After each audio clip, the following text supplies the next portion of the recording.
രഞ്ജി ട്രോഫിയിൽ കേരളത്തിന് ചരിത്ര നേട്ടം. ആദ്യമായി കേരളം രഞ്ജി ട്രോഫി ഫൈനലിൽ കടന്നു.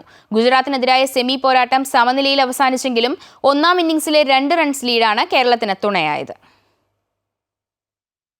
സസ്പെൻസ് നിറഞ്ഞ അവസാന ദിനം, ത്രസിപ്പിക്കുന്ന മത്സരം. അതായിരുന്നു കേരള ഗുജറാത്ത് സെമി പോരാട്ടം. ഫൈനൽ പ്രതീക്ഷകൾ മങ്ങിത്തുടങ്ങുന്നതിൻ്റെ ആശങ്കയിലാണ് കേരളം 5ാം ദിനം കളിക്കാനിറങ്ങിയത്.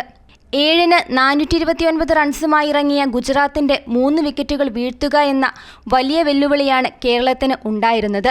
ഒന്നാം ഇന്നിംഗ്സിൽ കേരളത്തിനൊപ്പം എത്താൻ ഗുജറാത്തിന് വേണ്ടിയിരുന്നത് 28 റൺസും.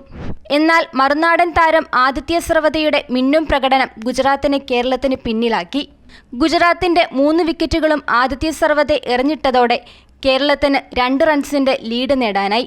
അത് കേരളത്തെ ഫൈനലിലെത്തിച്ചു. മുഹമ്മദ് അസ്റുദ്ദീന്റെ സെഞ്ചുറിയുടെ കരുത്തിൽ ആദ്യ ഇന്നിംഗ്സിൽ കേരളം 457 റൺസ് എടുത്തിരുന്നു. ഗുജറാത്ത് 455 റൺസ് എടുത്ത് പുറത്തായി.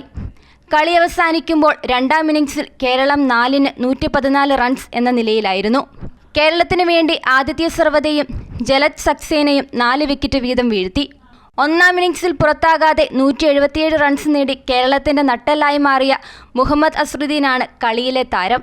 മുംബൈയെ തോൽപ്പിച്ച വിദർഭയാണ് ഫൈനലിൽ കേരളത്തിന്റെ എതിരാളികൾ. അടുത്ത ബുധനാഴ്ചയാണ് മത്സരം തുടങ്ങുന്നത്. News desk, Amrita TV.